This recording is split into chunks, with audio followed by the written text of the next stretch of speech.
Bonjour à tous, bonjour à tous les téléspectateurs et les auditeurs du podcast du Cercle des Étoiles. C'est une joie de vous retrouver encore aujourd'hui, comme d'habitude, dans un nouvel épisode où nous avons une invitée spéciale pour vous. Il s'agit de Mariama Touré. Donc, je vais discuter avec elle de beaucoup de sujets, mais nous allons tourner autour du leadership féminin, le leadership des femmes. C'est un sujet qui passionne Mariama et sans tarder, je vais vous la présenter. Bonjour Mariama. Bonjour Patience, bonjour, je suis très contente d'être ici aujourd'hui. Merci, nous aussi nous sommes contents de te recevoir dans ce podcast. Ça fait un bon moment qu'on devait enregistrer, finalement on l'a fait. Et je crois que ceux qui nous suivent vont être édifiés. Ils vont recevoir sûrement quelque chose qui va contribuer à l'édification de leur leadership. Surtout les femmes. Je vous assure, si vous êtes femme, vous êtes fille, vous êtes mère, restez connectés jusqu'à la fin. Je suis sûr qu'il y a quelque chose de bon pour vous que vous allez tirer de cette entrevue. Alors, Mariama a une longue carrière. Je ne vais pas citer tout ce qu'elle a fait. Mais je vais juste prendre l'essentiel, surtout de ceux qui nous concernent ici, parce que vous savez que dans le Cercle des Étoiles, on parle leadership, on parle des étoiles, on vous amène à briller, à développer votre potentiel. Donc, Mariama nous intéresse énormément parce qu'elle est fondatrice et directrice générale d'une organisation qui s'appelle Women of Impact Academy. Alors, je ne vais pas vous en dire plus, elle va nous dire qu'est-ce que cette organisation fait, comment cette organisation s'est créée, s'est développée et comment cette organisation contribue à l'essor et au développement du leadership des femmes et des jeunes filles. Mais à part ça, elle est aussi directrice générale et fondatrice d'un cabinet de leadership qui s'appelle MAT Consulting. Donc, c'est un cabinet dans lequel vous pouvez recevoir du coaching et d'autres services liés au leadership, au développement personnel et même à la productivité. Donc, d'ici la fin de l'émission, on reviendra aussi sur ça. Si vous avez besoin des services de Mariama, on va en parler à la fin. Alors, Mariama, peut-être une question de départ. Est-ce que quelque chose manque dans ma présentation ou comment tu aimerais que celles qui ne te connaissent pas puissent te connaître? Comment tu te présenterais? Alors moi, je me présenterai de la sorte. Tu as bien dit, tu as dit beaucoup de choses. Mais je vais ajouter cela, que Mariama est une femme de foi. OK? Elle est une coach professionnelle qui est certifiée. Elle est une conférencière passionnée. Elle est entrepreneur sociale, notamment la fondatrice directrice de Women of Impact Academy, qui est une académie de leadership qui a pour mission de vraiment d'accompagner les femmes dans leur transformation durable et dans la prise en charge de leur personne. Donc, nous sommes une académie de leadership féminin et aussi de MAT Coaching and Consulting, comme tu as dit, qui est un cabinet de formation et de coaching. Donc, voilà. Super. Ok, super. Alors, on va aller dans le vif du sujet parce qu'on est là pour parler vraiment leadership. Et c'est un point qui nous unit un peu. On est passionnés du leadership, nous deux. Et moi, j'aimerais d'abord peut-être commencer par ton parcours. Comment est-ce que tu peux résumer ton parcours et ton intégration au Canada? Quels sont les défis que tu as eus? Parce que je rappelle à ceux qui nous suivent que tu es installé, tu es basé à Toronto. Donc, tu vis au Canada depuis un temps. Alors, qu'est-ce que déjà tu peux dire sur ton parcours d'intégration? Je suis sûr que ça va intéresser une jeune fille ou peut-être un jeune homme qui vient d'arriver au Canada, qui est étudiant, de savoir comment est-ce qu'une personne qui est passée par là avant s'est intégrée et s'est hissée jusqu'à un certain niveau au Canada. Parfait, c'est une très belle question, Patience, parce que moi, je suis arrivée au Canada très jeune. Donc, je suis arrivée, j'étais vraiment jeune. J'étais venue pour les études, principalement, les études universitaires. Donc, je suis arrivée sans mes parents et je me suis retrouvée face à moi-même dans un monde où la culture n'est pas pareille à ce que j'ai vécu, ce que j'ai connu. J'ai vu le climat qui n'était pas pareil, le système éducatif. Il y avait beaucoup de facteurs qui n'ont pas permis, qui m'ont pas facilité le processus d'intégration. Donc, c'était très difficile, non seulement parce que je suis une jeune femme et j'avais pas l'âge j'avais pas connu la responsabilité très tôt, parce que je vivais avec mes parents. Donc, ça a été vraiment un challenge pour moi parce qu'il fallait que je me surpasse, il fallait que je réussisse mes études, il fallait que j'honore mes parents parce que j'étais venue pour les études, donc il fallait pas que je me déconnecte du but pour lequel j'étais là. Et donc, ça m'a pris beaucoup de résilience. Il y a eu beaucoup d'échecs, beaucoup de remises en question, beaucoup de moments très, très pénibles et difficiles. Mais ça m'a pris de la résilience. Donc, si je dois répondre à ta question, pour quelqu'un qui vient d'arriver, quel conseil je te donnerais? Le conseil que je te donnerais, c'est de ne pas t'éloigner de la raison qui t'amène ici au Canada. Si tu es venu pour étudier, il faut vraiment être focalisé parce qu'il y a beaucoup de distractions, il peut y avoir aussi beaucoup de tentations de part et d'autre. Donc, j'encouragerais une jeune fille qui vient d'arriver d'être focus et de ne pas hésiter de demander de l'aide. Parce que moi, je n'avais pas fait au début. C'était pas vraiment dans ma personnalité, mais demander de l'aide quand il le faut. Et aussi, savoir que l'échec n'est pas une finalité. L'échec, c'est quelque chose que ça fait partie du processus de croissance. Donc, si il arrive que les choses ne se passent pas comme il faudrait pas dire que c'est fini, faudrait recommencer jusqu'à ce que ça marche. Parce que moi, je parle de mon cas. Donc, j'encouragerais cette personne à persévérer, à travailler dur, à demander de l'aide s'il faut, à avoir de la résilience. La résilience, c'est pas de la faiblesse, mais ça nous permet de mieux sauter. Et aussi de tolérer aussi l'échec, parce qu'il y a des gens qui le tolèrent mal. Donc, de comprendre que l'échec, ça peut arriver dans le processus d'intégration, mais c'est juste des moyens, des chemins que la vie, que le ciel, ou comme on appelle Dieu, emprunte pour t'amener vers la voie parfaite qu'il a prédestinée pour toi. Donc, c'est ce que je pourrais encourager une jeune fille qui m'écoute ou un jeune homme qui vient au Canada de savoir c'est quoi ses priorités et de s'attacher à ses priorités. Super, voilà. Super. Alors, c'est très intéressant ce que tu dis parce que tu parles de résilience et ça, c'est quelque chose qui m'intéresse beaucoup. Cette résilience, cette capacité à résister, à surpasser, à surmonter les obstacles, à en sortir plus fort, à ne pas finalement se laisser écraser par les circonstances de la vie ou par les échecs, comme tu l'as si bien dit.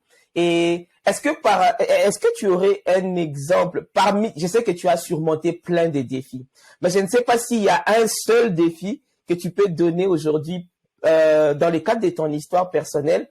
Et je pense que ça peut aider, ça peut booster, édifier, toucher une jeune fille qui est arrivée et qui peut-être passe par cet échec ou connaît ce défi-là. Et voilà comment tu as surmonté ça. Ça permet sûrement, ça va sûrement aider une personne à se rendre compte que voilà, elle n'est pas ou il n'est pas le premier ou la première. Ok, c'est une très bonne question. Quand je suis arrivée ici, là, je vais parler de deux situations qui m'ont vraiment fragilisée. D'abord, je suis arrivée dans une situation où d'abord, il fallait que je trouve un logement, un endroit pour vivre.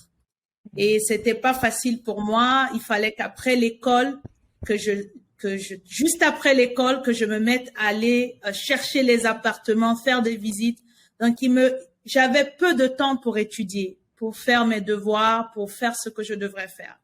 Donc, mon intégration au début n'a pas été facile puisque je suis venue moi seule. Ce qui a fait que j'ai eu à vivre beaucoup d'échecs au niveau scolaire. L'université n'a pas été facile pour moi. Hein. Ma première année, j'ai échoué tous mes cours. J'ai passé juste un cours avec D passable. Je le dis publiquement parce que aujourd'hui, quand je regarde mon parcours, je suis fière parce que j'ai persévéré. Donc, l'échec, là, je l'ai vécu au niveau scolaire. Et figurez-vous que j'avais une note qui m'avait été donnée, que je devrais suivre, qui stipulait qu'il fallait que Mariama, la session prochaine, que tu redoubles d'efforts ou sinon tu es complètement éradiqué du programme. Et là, moi, j'avais pas droit à cela parce que j'avais un visa étudiant. Fait que ça a pris de redoubler d'efforts. Je me rappelle ce jour, j'ai appelé mon père en pleurant.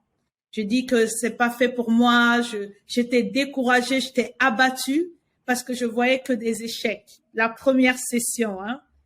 Et la deuxième session, il fallait que je redouble d'efforts pour augmenter ma moyenne pour qu'en par la suite, je puisse continuer mon programme de bachelor. Donc, ça a pris que ces moments étaient des moments pénibles pour moi. Parce que non seulement il y avait le fait que je devais bien m'installer, je devais étudier. Je comprenais pas le système, il était tellement rapide, le système éducatif. Ça n'a rien à voir avec le système français. C'était très sharp. Et il fallait que je puisse comprendre ce système, que j'aille taper aux portes. Et je me rappelle que mon père me disait souvent, demande de l'aide. N'aie pas honte de demander si tu ne comprends pas. Pose des questions jusqu'à ce que tu comprennes. Et ça a été des moments très difficiles.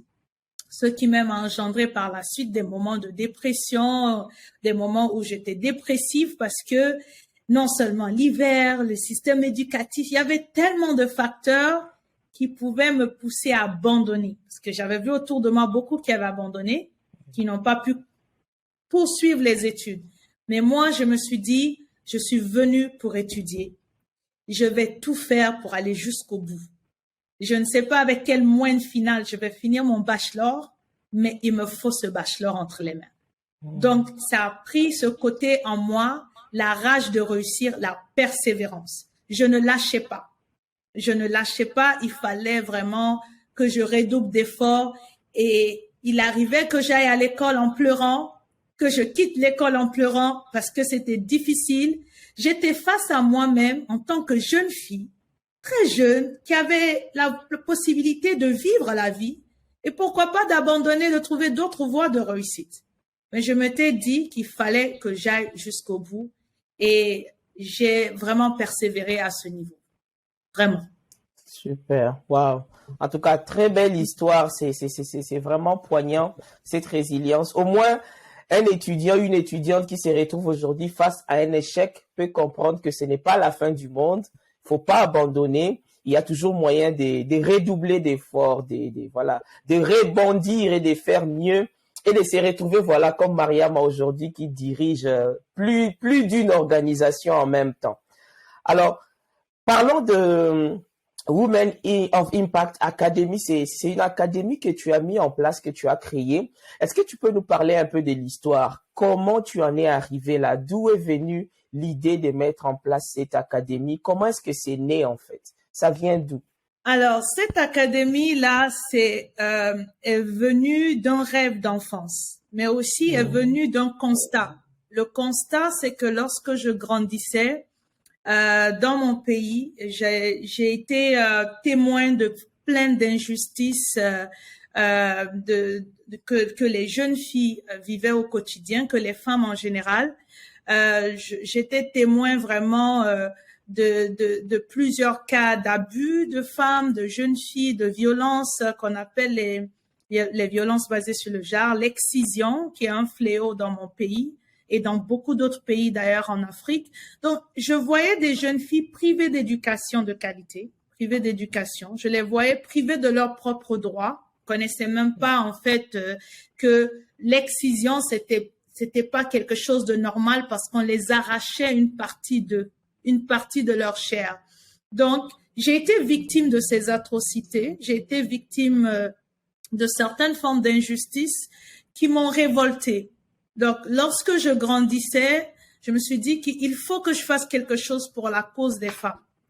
Et justement, lorsque j'ai donné ma vie au Seigneur, lorsque j'ai rencontré Dieu, ces rêves se sont intensifiés en moi. Et Dieu a mis ce fardeau, il m'a montré vraiment cette vision de voilà l'âge où je t'envoie, voilà pourquoi tu as vécu ces choses, toutes ces choses que tu as endurées depuis que tu as 5 ans, 7 ans, tous les événements douloureux par lesquels tu es passé. La raison, c'est parce que je veux t'utiliser en retour pour pouvoir participer à éradiquer ces choses et aider ces femmes à se surpasser, à s'affirmer en fait. Donc, après mes études universitaires, j'ai eu donc le désir après mes études de vouloir en fait d'aller au bout, d'aller à la création de cette ONG.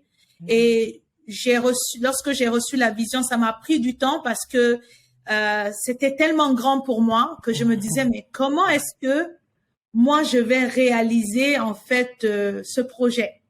Ce projet est grand, je vois des choses, je sais pas comment je vais le faire, mais je l'ai écrit, je l'ai rédigé, je suis passée à l'action.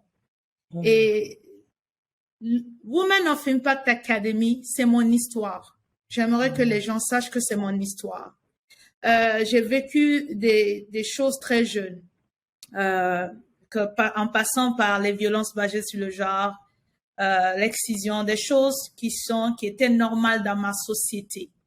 Donc, cela m'a révoltée parce que je me suis dit qu'il fallait que je me positionne auprès de mes prédécesseurs dans cette cause qui est le droit des femmes, le droit humain. Ce qui m'a amené d'ailleurs même à faire des études en droit international parce que moi, je me voyais même être avocate. Il fallait que je défende la cause des plus faibles. Et donc, vu que cette cause était un fardeau que je désirais, était un purpose, était vraiment une vision que je transportais, je l'ai réalisé au travers d'une académie. Je me suis dit, cette académie de leadership va former les jeunes filles et les femmes, va les aider à découvrir leur potentiel. Parce que je crois que chaque femme dans ce monde qui a été créé est regorge d'un potentiel énorme, regorge des dons, des talents qui ont été déposés en elle. Elle a une personnalité unique, elle a des capacités uniques qui vont l'amener à s'épanouir dans la société, dans sa communauté et à réaliser. Mais la première chose à faire, c'est de découvrir ce potentiel. D'où le leadership. D'où on parle du leadership. Pourquoi on se dit on a une académie de leadership? Parce que on veut amener les gens à développer le leadership personnel. Qui tu es? Qu'est-ce que tu es venu faire sur Terre? C'est quoi ta mission? C'est quoi ta personnalité? Avec tout ce que tu as, ces attributs, qu'est-ce que tu peux faire pour renforcer tes capacités, développer ton leadership, impacter dans la société? La vision de cette organisation, c'est que on veut voir une génération de femmes qui vont se lever dans les nations, qui vont impacter dans tous les domaines de la société, qu'elles soient économiques, sociales, financières, médias. On voit des femmes qui vont se lever et impacter dans les 12 sphères d'influence de la nation.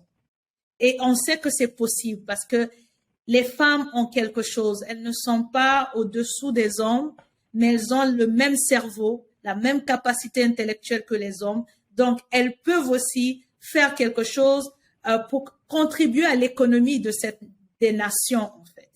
Donc, c'est pourquoi je me suis dit, je veux pousser les jeunes filles à ne pas s'attarder au mariage, à une vie de vice, à se détacher de tout ce qui est des mœurs qui peuvent dépraver leurs valeurs et tout, mais à se focaliser sur l'essentiel. Parce que je crois que nous sommes sur Terre pour un but. Nous ne sommes pas arrivés ici pour se promener, pour faire le tourisme. On est venu, on a été créé pour accomplir une mission. Il faut la découvrir, il faut vraiment la réussir. C'est là où nous allons trouver l'épanouissement personnel.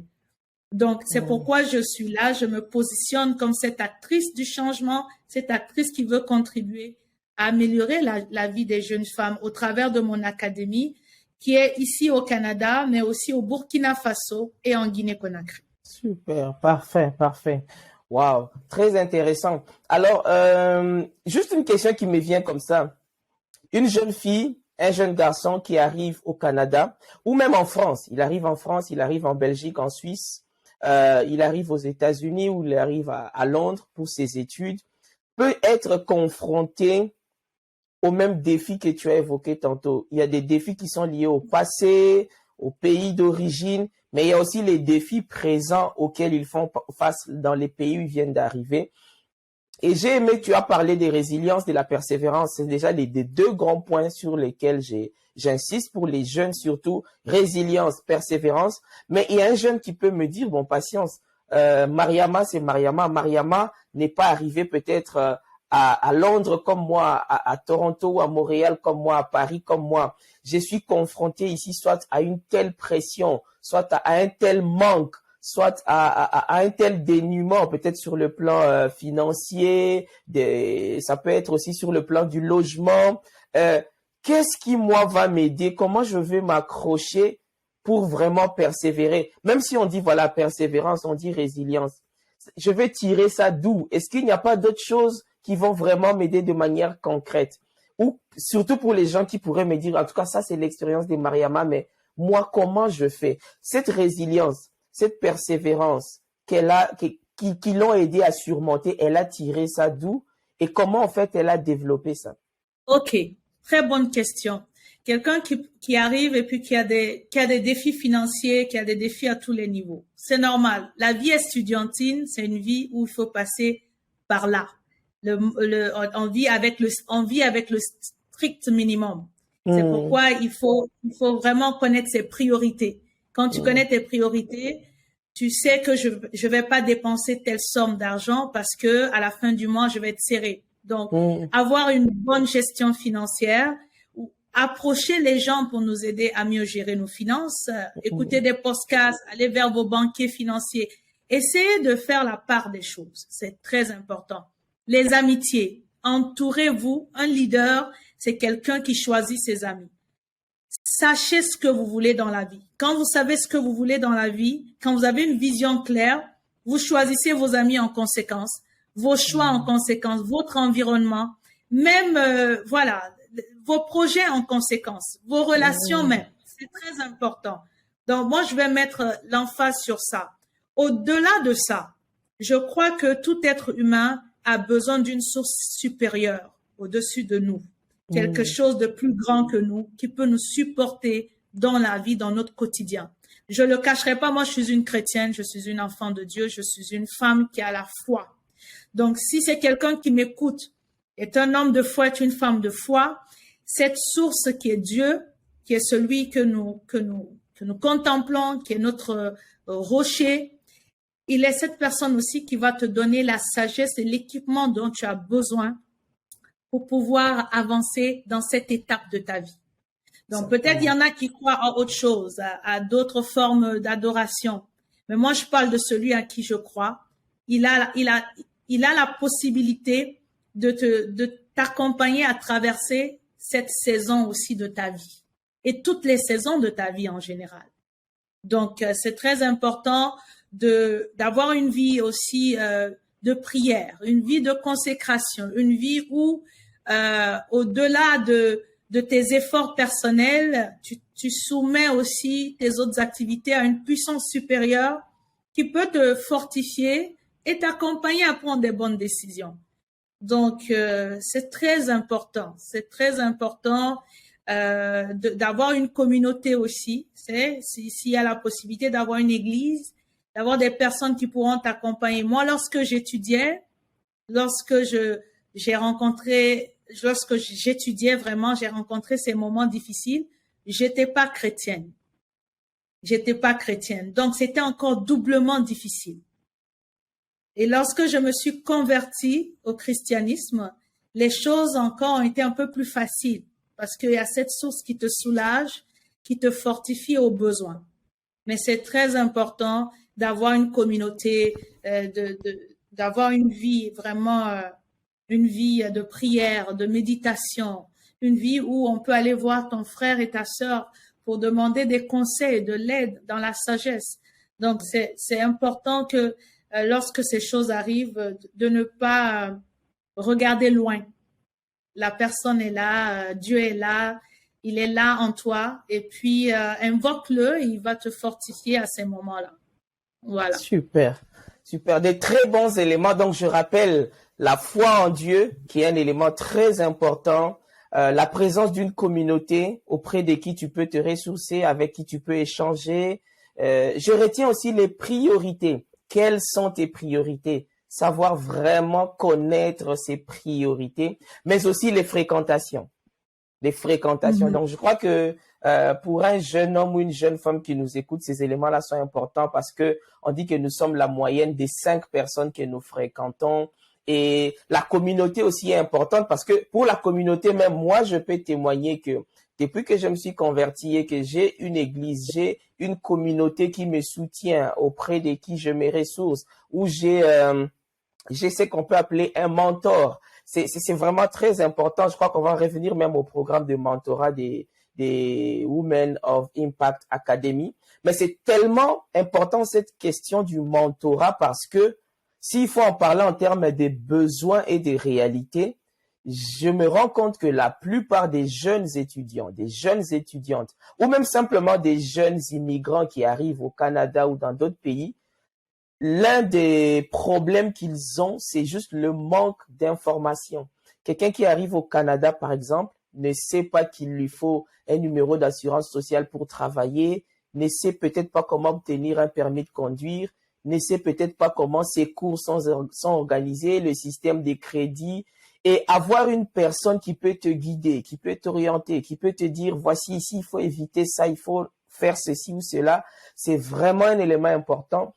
Et je ne sais pas qu'est-ce que tu peux dire par rapport à ça, ce besoin-là. Je pense que c'est vraiment capital pour les... Alors, je vais renchérir là-dessus. Je suis très d'accord avec toi.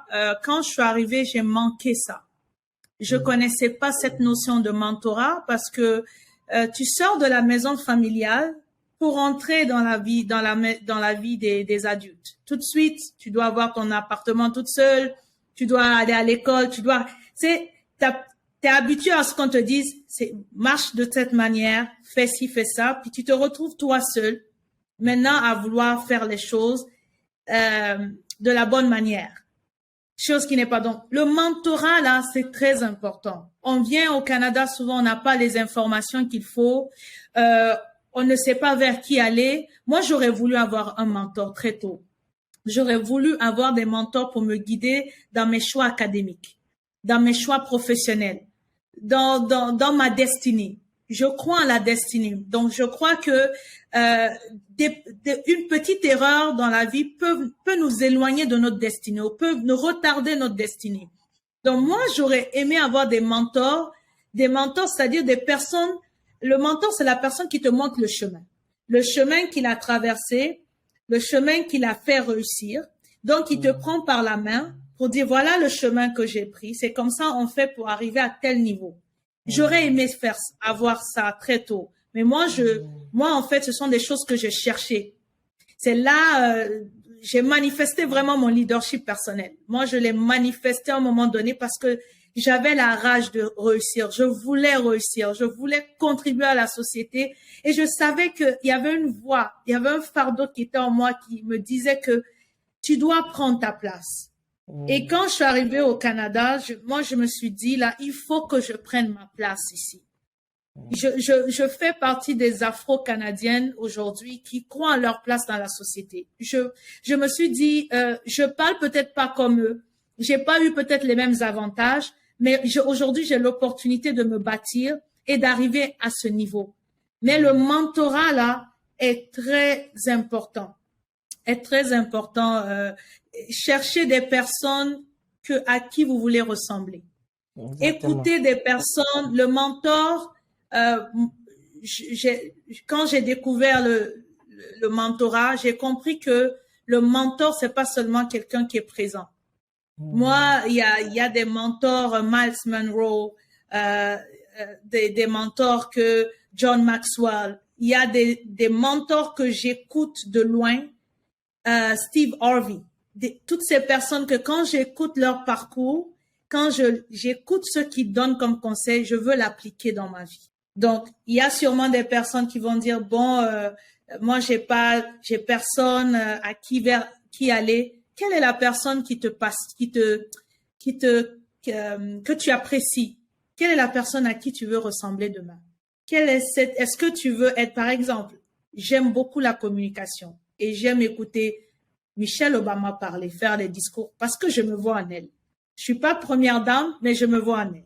Quand son mari parle, j'aime son éloquence. Pourquoi? Je me vois en eux à cause de cette passion que j'ai pour c'est-à-dire la passion que j'ai pour la communication. La communication. Exactement. Donc, allez chercher des mentors, n'ayez pas honte, ne soyez pas complexés. Il n'y a rien à perdre, vous allez gagner en temps, vous allez gagner en énergie.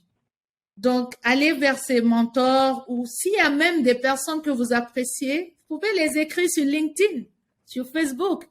J'aimerais que tu sois mon mentor. J'aimerais apprendre ça. Je vois telle qualité chez toi que j'aimerais développer. Essayez, en fait. C'est juste pour enchérir ce que tu as dit. C'est très important. C'est vraiment important, en fait. Super, super. Alors, donc, parlons du même sujet. On va parler des Women of Impact Academy parce que tu as un programme qui vise finalement à mentorer des jeunes filles, si je peux me permettre l'expression. Est-ce que tu peux nous en dire plus? Est-ce que tu peux nous parler de ce programme-là, mais aussi des autres programmes, œuvres ou réalisations de cette organisation, cette académie que tu diriges?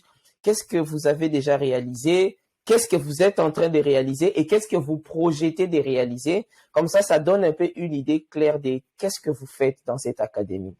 Parfait, très bonne question. Alors, le programme de mentorat de WIA, c'est un programme qui a pour but d'équiper les jeunes filles très tôt et les préparer pour la vie adulte, les préparer pour ce qu'elles veulent devenir à 40 ans. C'est-à-dire à 40 ans, si tu te trouves à 40 ans, qu'est-ce que tu aimerais savoir que tu as réalisé? Donc, dans cet objectif, on veut les aider à savoir comment gérer le temps, comment gérer leur argent, comment développer leur leadership personnel. Donc, pas mal de programmes qui sont mis en place, qui vont leur permettre justement d'apprendre des nouvelles choses et de les implémenter dans leur vie.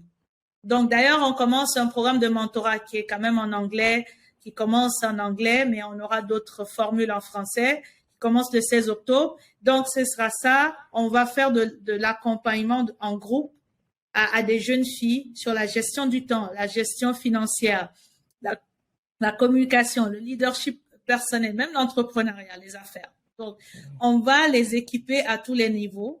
Puis ensuite, on va les joindre avec d'autres personnes pour les accompagner peut-être sur un autre 4 semaines. Donc, il y aura 4 semaines de mentor avec sur le plan digital. Puis, il y aura d'autres rencontres qui seront des rencontres de proximité avec des mentors pour pouvoir répondre à leurs questions et les suivre de près. Donc, voilà, c'est un peu ce qu'on fait dans le programme de mentorat. On a dans l'Académie de leadership plusieurs programmes. L'éducation financière, on trouve que c'est très important d'éduquer les femmes immigrantes, les jeunes femmes immigrantes qui viennent d'arriver à comment gérer leur argent. Moi, j'ai pas eu cette chance et ça pouvait éviter beaucoup de choses dans ma gestion financière. Important. Donc, on a mis l'accent sur la gestion financière, les éduquer sur les crédits, comment gérer les passifs, les actifs, etc. On a misé aussi sur le coaching et l'accompagnement pour les coacher à découvrir leur mission, leurs talents, les choses qu'elles veulent réaliser. Il y a des programmes de mentorat dont j'ai parlé, le programme de la santé. On veut que les femmes soient en santé, qu'elles soient bien dans leur peau, mais aussi la santé mentale des femmes. Les femmes noires, on sait beaucoup qu'on ne parle pas beaucoup sur cet aspect, mais on veut parler de la santé mentale aussi. Donc, c'est quelque chose qu'on a implémenté dans le programme de l'académie. Et l'académie aussi veut aussi accompagner les femmes dans l'entrepreneuriat, dans le lancement d'entreprises. Comment, si par exemple elles veulent se lancer dans quelle que soit la forme entrepreneuriale, qu'elle soit sociale ou autre, les aider à comprendre les étapes pour se lancer dans un projet d'entreprise. Et évidemment, on a la conférence annuelle sur le leadership féminin qu'on fait chaque année où on invite des femmes extraordinaires, des femmes qui se démarquent dans leur domaine, dans la société, à venir interagir avec le public. Et c'est-à-dire que des moments de talk show à l'américaine, de talk show sur le leadership féminin, sur des thématiques vraiment poignantes. Et évidemment, on est aussi en Afrique, puisque l'académie il est basée au Canada, mais l'académie s'étend au Burkina aujourd'hui, où on va accompagner des jeunes femmes victimes de violences sexuelles et sexistes, qu'on veut encadrer pour les aider à trouver la voie, puisqu'elles sont enceintes, elles viennent d'accoucher. On veut les accompagner à avoir un métier, ou en tout cas à sortir de ce cercle-là, de ce cercle vicieux de la situation dans laquelle elles se trouvent. En Guinée, déjà, chaque année, on accompagne des jeunes filles, une trentaine de jeunes filles, avec des donations de kits scolaires pour les accompagner dans la persévérance scolaire. On veut faire plus et évidemment, l'année dernière, on les accompagnait aussi dans la création d'entreprises et puis dans la teinture des tenues africaines. Donc, dyeing, donc, on les accompagne également dans ça, tout ce qui est savonnerie, c'est des petits métiers qui peuvent les rendre indépendantes. Donc, il y a ça, mais le plus gros projet de notre organisme, c'est de créer une école de leadership féminin en Afrique de l'Ouest. Une grande école qui est une académie de leadership de femmes, mais dans cette école, ce ne sera pas l'éducation formelle qu'on connaît. Ce sera l'éducation informelle ou non formelle, c'est-à-dire qu'on va les apprendre différents métiers. L'art, la musique, comment je vais dire ça, le drama, c'est-à-dire le cinéma. Ça va être plusieurs talents qu'on va aller sortir au travers de cette académie qui va réveiller le potentiel des femmes et diversifier leur capacité. Si par exemple, je sais que chaque personne peut avoir plusieurs, il y a des femmes multipotentielles comme moi qui ont beaucoup de casquettes. Elles ont beaucoup de centres d'intérêt, beaucoup de talents. Donc, comment faire en sorte de développer ces talents-là de manière individuelle. Donc, on rêve d'une académie de leadership qu'on veut mettre en place en Afrique de l'Ouest qui va former les femmes à tous les niveaux. La prise de parole en public, à tous les niveaux, le sport, l'art, la musique, les talents, la pâtisserie. C'est-à-dire, on les amène à développer leur potentiel. Wow. Ça, c'est l'un des plus grands projets qu'on veut mettre en place. Et un autre projet où on va créer un centre d'aide pour les jeunes filles victimes de viols et de violences. C'est quelque chose que je porte dans mon cœur.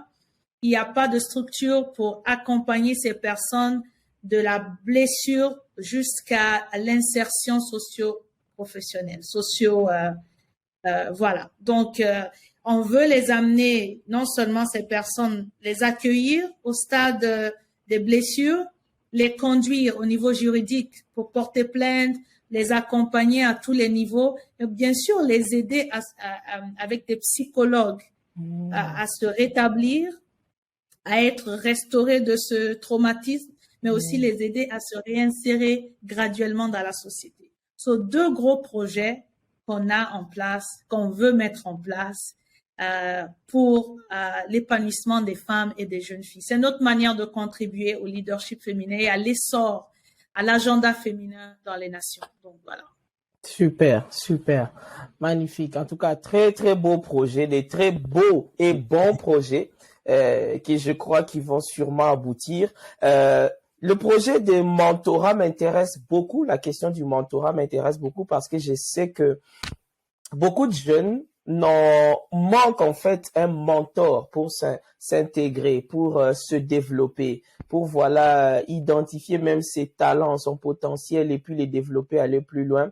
Est-ce que tu peux nous dire un mot sur qui sont les mentors dans ce projet et est-ce que c'est ouvert à toutes les jeunes filles? Donc, une jeune fille qui nous suit aujourd'hui, qui est peut-être au Canada, qui est intéressée par rapport à ce projet ou qui est en Afrique mais elle sait qu'elle va arriver peut-être d'ici peu pour commencer ses études ou elle va simplement immigrer ici. Est-ce que le projet est ouvert à tout le monde? Et puis, qui sont les mentors? Alors, le projet est ouvert à toutes les femmes, mais vu que le programme de mentorat, on l'a commencé au Canada, donc c'est ouvert à toutes les personnes résidant sur le sol canadien.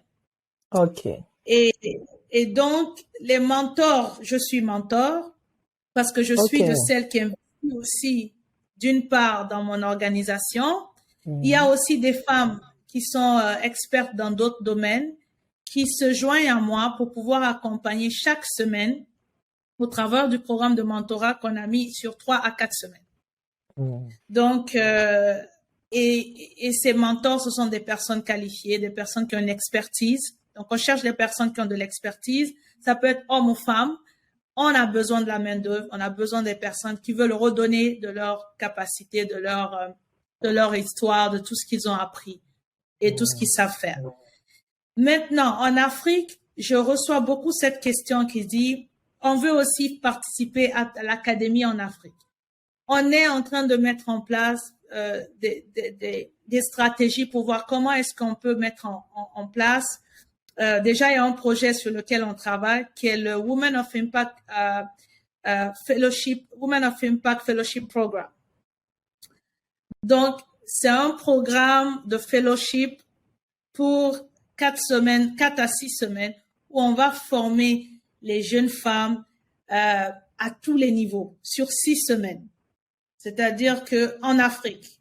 Donc, ça prendra sûrement que je sois là avec l'équipe qui va travailler. On va accompagner un groupe de femmes, une trentaine de jeunes filles chaque année. Donc, ça va être une fois l'année avec des programmes spécifiques.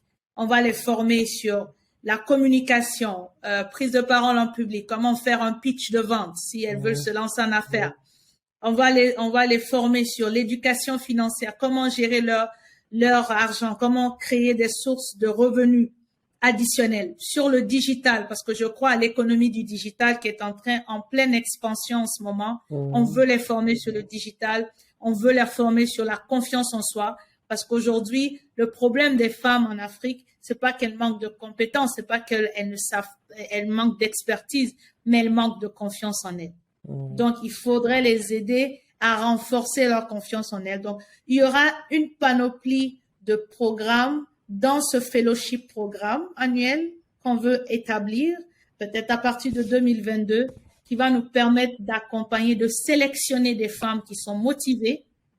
Ce seront des lycéennes ou en fin d'année de lycée qui ont des initiatives entrepreneuriales ou qui veulent réaliser des choses et on les accompagne sur peut-être 4 semaines ou 6 semaines avec des experts et on espère qu'on aura des gros financements pour ça sur le sol africain qui va nous permettre aussi de les accompagner dans un cadre propice, dans un cadre vraiment professionnel.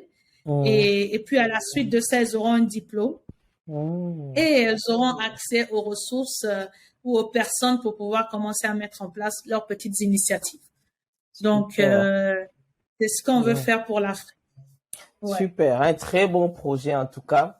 Voilà, en tout cas un très bon projet. Je sais que ça va aboutir. Alors, revenons au problème des jeunes femmes, au problème qui empêche le développement du leadership féminin, le leadership des jeunes filles surtout. On en a déjà parlé en partie, on a parlé d'ignorance, on a parlé du manque d'absence de mentorat, et puis on a déjà donné quelques clés au niveau des communautés, de la foi, de la gestion des priorités. On a aussi parlé des fréquentations, de l'entourage, ça c'est des clés vraiment importante. J'aimerais qu'on parle aussi un tout petit peu de la confiance en soi parce que tu l'as glissé tantôt et je sais que tu donnes des conférences sur ça et je sais aussi que beaucoup de femmes et même beaucoup d'hommes ont ce problème-là. John Maxwell dit que 90% des gens n'ont pas confiance en eux-mêmes. Ce qui fait que les rares personnes qui arrivent à avoir confiance en elles deviennent des leaders parce que la plupart des gens autour n'ont pas confiance en elles. Et je sais que beaucoup de gens veulent peut-être entreprendre, veulent peut-être réaliser des projets ou faire des grandes choses, mais elles n'ont pas confiance en elles-mêmes.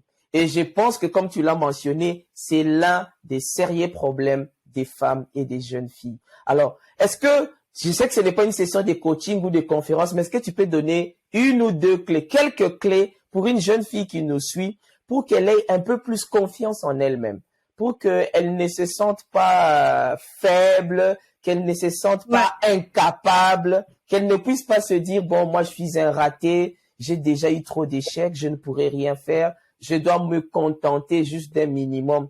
Quelles sont les lignes, les conseils que tu peux donner et peut-être même les conséquences du manque de confiance en soi? J'aimerais que tu nous dises un peu un mot sur ça. D'accord. Très bonne question. La confiance en soi, là, c'est quelque chose qui se développe. La confiance en soi, c'est un processus. Il faut que les gens comprennent que on ne naît pas avec la confiance en soi. OK? On le développe avec des actions qu'on pose au quotidien. Et je comprends que le manque de confiance en soi arrive à cause de beaucoup de facteurs sociétals. Il y a des enfants qui grandissent dans des environnements qui dégradent leur estime d'eux, qui dégradent leur confiance en soi parce qu'ils grandissent dans une atmosphère de colère, de cris, où les parents ont tendance à juger, à punir les enfants de manière drastique. Ce que je trouve vraiment pas logique, parce qu'un enfant qui a fait une erreur ou qui n'a pas eu des bonnes notes dans un domaine ne fait pas de cette personne quelqu'un qui n'est pas intelligent du tout. Peut-être que c'est pas sa force, c'est pas son type d'intelligence. Ça, c'est un autre débat parce qu'il y a plusieurs types d'intelligence. Exactement. Donc, il faut, pour développer sa confiance en soi, là, il faut poser des actions. Il faut sortir de sa zone de confort. C'est pas facile, mais ça prend de faire un pas à la fois. Un pas à la fois. Et la confiance en soi, souvent, c'est pas dans tous les domaines de ta vie que tu n'as pas confiance en toi. Tu peux avoir confiance en toi dans un domaine où tu sais que tu as de l'expertise dans ce domaine. Par exemple, un biologiste qui connaît son travail, il va avoir confiance en lui quand il va parler de la biologie parce qu'il sait que c'est son domaine. Mais par exemple, dans un autre domaine, il peut avoir moins confiance en lui à cause d'autres facteurs qui ont engendré ça, soit dans le passé, ça peut être des blessures, ça peut être beaucoup de facteurs qui ont provoqué l'inconfort à ce niveau. Donc moi, j'encourage les gens de sortir de leur zone de confort, de ne pas, comme je dis, de voir l'échec sous un autre angle. Parce que les gens ont peur d'échouer. Ils ont peur du regard des autres. Il faut vraiment éviter de se focaliser sur le regard des autres. Ce que les autres pensent, ce n'est pas notre problème. Quand on veut développer notre confiance en nous, c'est avec toi-même. Tu veux être la meilleure personne que tu étais il y a quelques années. Donc, nous avons tous le désir de contribuer à la société. Nous avons tous envie d'apporter quelque chose de tangible. Ça prend de sortir de sa zone de confort. Ça prend d'avoir confiance au potentiel, à ces dons qui ont été mis en toi. Donc, j'inviterais à cette personne à faire la liste de ses forces, à faire la liste de toutes les choses dans lesquelles tu es fort. Tu sais que ça, ce sont tes aptitudes, ce sont tes forces. Et de se focaliser sur ses forces au lieu de ses faiblesses. Important. Deuxièmement, faire la liste de ses valeurs. Quelles sont tes valeurs?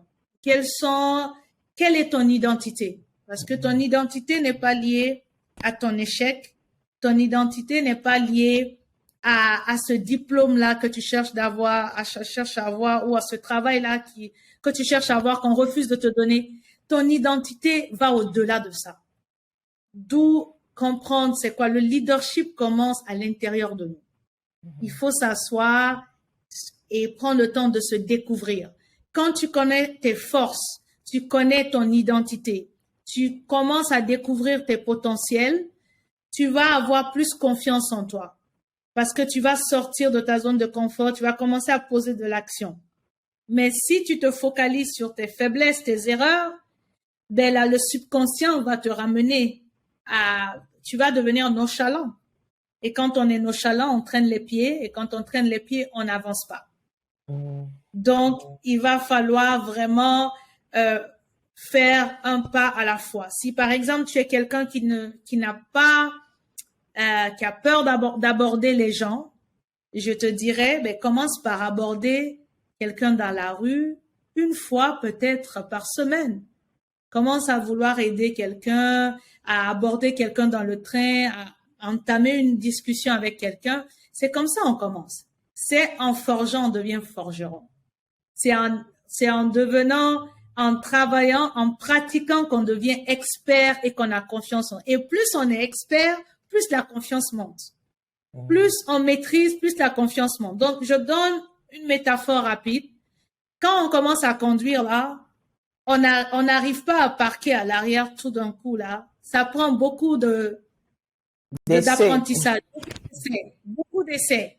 Donc, c'est comme ça. Tu essayes jusqu'à ce que ça marche. Tu échoues, oui, tu échoues, mais prends ça comme si c'était de l'amusement. Ah, ça n'a pas marché. Ok, ben je vais essayer encore demain.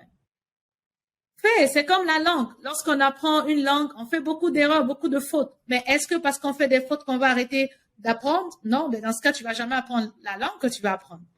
Donc, j'ai dit beaucoup de choses pour résumer là. Connaître son identité. Miser sur tes forces. Faire la liste de tes forces, la liste de tes compétences. Parce que lorsque tu les connais, tu te rends compte que tu as beaucoup. Tu n'as pas moins que ce que tu pensais. Tu as beaucoup. Est-ce que tu les connais? Mise sur ça. Passe à l'action. Sors de ta zone de confort. Essaye au moins une fois. Essaye encore 2 fois. Essaye 3 fois. Essaye 77 fois. Jusqu'à ce que tu saches faire cette chose. Donc, voilà ce que je peux dire à quelqu'un. Wow, c'est très intéressant ce que tu es en train de dire. J'ai encore une question par rapport à ça parce que moi, j'encadre aussi les jeunes dans ma communauté et il m'arrive de rencontrer des jeunes. Je peux dire c'est comme s'ils ne savent pas qu'ils sont dans leur zone de confort. C'est comme si chaque fois que tu proposes à la personne de faire un pas de plus, chaque fois que tu proposes à la personne de faire une action de plus, la personne a tendance à revenir dans ce qu'elle est habituée à faire ou dans ce qu'elle aime faire. Et j'ai comme l'impression qu'il y en a qui ne savent pas que ils sont ou elles sont dans leur zone de confort. Alors, je me demandais, est-ce qu'il y a moyen d'amener une personne à avoir conscience qu'elle est dans sa zone de confort et qu'elle ne fait pas d'efforts pour y sortir? Parce qu'il y a des efforts qu'on peut faire, mais tout en étant dans sa zone de confort, sans vraiment en sortir, sans vraiment essayer d'être dans l'inconfort. Est-ce que tu peux donner quelques clés, quelques astuces pour que un jeune garçon ou une jeune fille se rende compte que jusque-là, il est ou bien elle est toujours dans sa zone de confort, en fait. Elle n'a peut-être jamais essayé de sortir. Voilà. Je vais donner un petit conseil par rapport à ça. La zone de confort, là, c'est la zone où tu es vraiment à l'aise. Tu es vraiment à l'aise et c'est une zone où tu n'as pas peur. Du moment où tu veux sortir de cette zone de confort, tu tends à aller vers la zone de croissance. Et la zone de croissance, c'est la zone où il y a beaucoup de secouements. Mais c'est pas des secouements négatifs, c'est parce que tu es en train de sortir d'une zone que tu ne maîtrises pas. Tu rentres dans une zone que tu ne maîtrises pas. Donc, comment savoir que tu sors de ta zone de confort? C'est quand tu sens des émotions comme la peur, comme la crainte, comme le doute. Ce sont des émotions qui sont tout à fait normales. Les gens pensent que la peur, il y a la mauvaise peur et il y a la bonne peur. La bonne peur, c'est que tu sais que tu dois te focaliser sur le outcome, c'est-à-dire que la finalité de ce que je vais faire, qu'est-ce que ça va m'apporter quand je vais sortir de ma zone de confort? Est-ce que dans cette zone de confort, je suis en train de croître ou je suis en train de rester au stade primaire? Est-ce que là où tu es, là, tu sens, parce que moi, pour que je sorte de ma zone de confort, il faut que je sache que je suis en train de faire quelque chose que j'ai jamais fait. Je suis en train d'emprunter un chemin que j'ai jamais emprunté. Donc, je dirais à cette personne, emprunte un chemin que tu n'as jamais emprunté. Commence par quitter ce confort-là, et à explorer des choses. Parce que quand on est jeune, c'est l'âge de l'exploration. C'est l'âge où il faut te découvrir. c'est l'âge, il faut faire des activités, le sport, découvrir qui tu es jusqu'à ce que tu trouves vraiment ta véritable passion. Ça prend beaucoup de d'essais, beaucoup de découvertes. Donc, la zone de confort n'arrange pas parce que elle te garde au stade primaire. Mais la zone de croissance, qui est la zone de progression, c'est quand tu sors de ta zone de confort. Donc, je dirais à ces jeunes que de l'autre bord là, de la peur, il y a des résultats qui vont te faire bénéficier dans ta vie. Si tu es quelqu'un qui dit que tu veux te cacher derrière la chorale et tu veux pas prendre le lead, essaye un jour de prendre le lead, le micro et diriger la chorale, voir comment ça va se passer.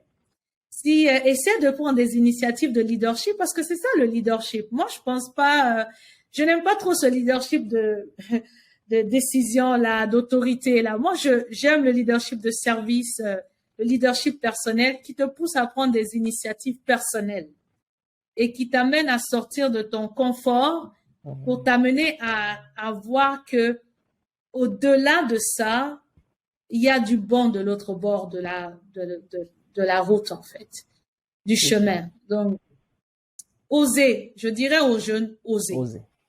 Wow, pour répondre à la question, oser essayer, oser échouer, oser. Parce que lorsque vous osez là, vous sortez de votre zone et vous devenez des champions. On ne reste pas champion assis, on reste champion quand on est en mouvement. Donc, soyez en mouvement et osez. Wow. En tout cas, un très beau mot d'encouragement. Osez même échouer, osez réussir, mais ne restez pas les bras croisés. Wow. En tout cas, l'heure avance vite. Là, on n'a plus beaucoup de temps. On tend déjà vers la fin. J'aimerais que, en atterrissage, on parle un peu de math coaching consulting, parce que c'est aussi un aspect de ta vie qui est très intéressant. Tu fais du coaching sur tout ce qu'on vient de dire, le leadership, la confiance en soi, la gestion du temps, la productivité, la prise de parole en public, la communication. Est-ce que tu peux nous dire un mot avant de conclure sur ce cabinet de consulting en leadership? Comment ça marche et comment peut-être avoir accès à tes services pour ceux qui voudraient bien te contacter, et quels sont les services que tu offres à travers ce cabinet? Ok, parfait. Merci beaucoup. Le coaching, le Math Consulting, Math Coaching and Consulting, c'est un cabinet de leadership, un cabinet qui veut vraiment accompagner les porteurs de projets, les leaders dans leur communication, dans leur leadership et dans le développement de leur potentiel. Donc, les services que j'offre des services en lien avec la programmation neurolinguistique parce que moi, j'ai été formée dans la programmation neurolinguistique, j'ai été formée dans le coaching. Donc, j'ai des outils de coaching pour accompagner mes clients. Donc, si quelqu'un qui veut travailler sa confiance en soi, tu veux travailler ton leadership, tu veux vraiment t'affirmer dans la société, tu veux améliorer ta communication, tu veux être sûr de toi, tu veux te débarrasser des fausses étiquettes. Les étiquettes, en fait, ce sont ces choses-là que tu as reçues en grandissant. Ce sont les négativités, les échecs, toutes ces mauvaises paroles, toutes ces croyances que tu as développées en grandissant. Je pourrais t'accompagner à te débarrasser de ces étiquettes et à devenir cette personne que tu es appelée à être. J'offre pas mal de services à ce niveau. J'accompagne les étudiants, les jeunes filles étudiantes. J'accompagne les individus qui ont des projets à cœur. J'ai travaillé avec des leaders d'église. J'ai travaillé avec des entreprises qui forment pour le coaching de groupe à leurs membres qui se lancent en affaires et tout. Donc, je peux accompagner à plusieurs niveaux. Donc, j'offre des services différents selon le besoin de la cliente. Mais je me focalise beaucoup dans le leadership, dans la communication, dans aussi le développement de potentiel et la découverte des talents de la mission de vie, parce que pour moi, c'est important. Et voilà, mes services, pour avoir accès à mes services, tout simplement, écrivez-moi à mattcoachingandconsulting@gmail.com, mattcoachingconsulting@gmail.com. Allez sur ma page réseaux sociaux, Facebook ou LinkedIn, Matt Coaching and Consulting. Le site internet est en construction, mais je suis accessible sur les réseaux sociaux. Je suis accessible à travers mon email. Donc, s'il y a quelqu'un qui veut se faire accompagner, juste m'envoyer un email. Je t'enverrai les contrats d'accompagnement, le coaching, le déroulement de coaching et on discutera de comment je peux mieux t'assister dans l'atteinte de tes objectifs. Super. Magnifique. En tout cas, très, très, très, très, très heureux de ce partage, si je peux l'appeler ainsi, parce qu'on a partagé des clés importantes et si on a aussi donné de l'information qui sûrement est bénéfique pour ceux qui nous suivent et celles qui nous suivent surtout, parce qu'aujourd'hui, il y avait un accent particulier sur les femmes qui sont capables, les femmes leaders. C'est ce qu'on veut aussi dans la société d'aujourd'hui. Alors, Mariama, est-ce que tu as un mot de la fin avant de conclure cette entrevue? Un dernier mot pour ceux et celles qui nous ont suivis aujourd'hui. Je te laisse la parole. Merci beaucoup. Alors, un dernier mot, ce que je dirais aux femmes, aux personnes qui m'écoutent, c'est que vous n'êtes pas sur Terre pour faire le pèlerinage. Vous êtes sur Terre pour accomplir une mission. Cherchez à découvrir cette mission. Vous êtes des personnes uniques. Vous avez été créés uniques. Vous avez une lumière. Vous avez un potentiel unique. Découvrez-le et faites valoir ces dons et ces talents à vos communautés. Faites faire bénéficier ces talents et ces potentiels à votre communauté. Osez être vous. Ayez confiance en vous. Foncez dans la vie. Tout est possible à celui qui croit.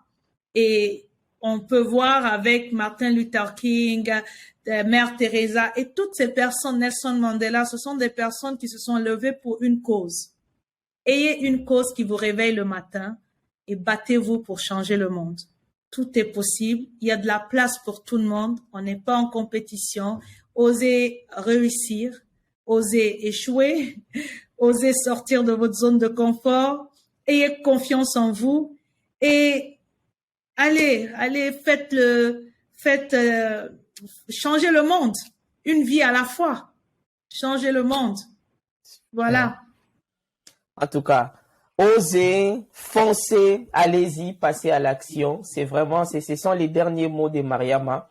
Et je fais mien ces paroles, foncez, osez, essayez. Vous êtes là pour une mission, pour un objectif. Vous n'êtes pas là en touriste sur la terre et vous n'êtes pas là pour accompagner les autres. Et surtout, il y a de la place pour tout le monde. Ça aussi, je termine en le disant parce qu'il y en a qui disent, si je fais dans tel domaine, il y a déjà des gens. Non.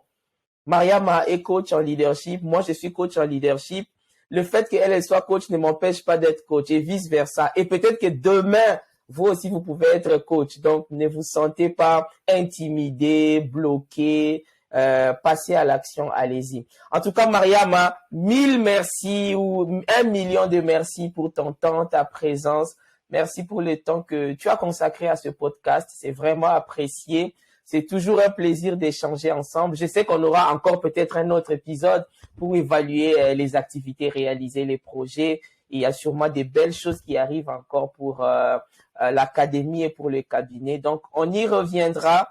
En attendant, à tous nos auditeurs, nos auditrices sur le podcast en audio, mais aussi les téléspectateurs sur YouTube, ceux qui nous suivent en vidéo, tout ce que je peux vous dire comme d'habitude, c'est n'oubliez jamais qu'il est toujours possible de briller dans sa famille, de briller dans son travail et de briller dans le monde, donc briller dans sa communauté. N'oubliez jamais ça. En attendant, portez-vous bien. Si vous avez des questions, des commentaires, laissez-nous les questions sur les réseaux sociaux, sur YouTube, sur Apple Podcast, sur Google Podcast, sur Spotify.